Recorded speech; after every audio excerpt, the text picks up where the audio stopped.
अगर ये बदिया, ये घुसपैठिए, ये मुसलमान अगर हमें एक थप्पड़ मारे तो सब जमा होकर के उसे 100 थप्पड़ मारेंगे।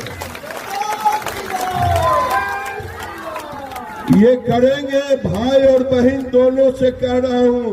तो महादेव का कसम मन मन खाओ, हाथ उठा के कहो हर हर महादेव।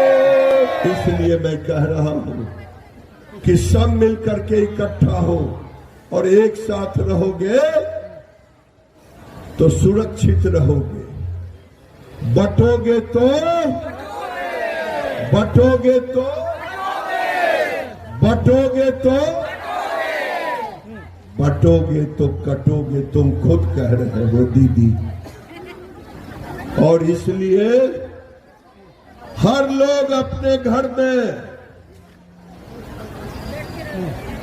महादेव का दिया हुआ, देवी का दिया हुआ, दुर्गा मैया के हाथ में तलवार रहता है न, शंकर जी के त्रिशूल रहता है न, भाला भी रहता है न। अपने अपने घर में उसकी पूजा करो, और कोई आए दुश्मन तो उससे अपनी रक्षा भी करो।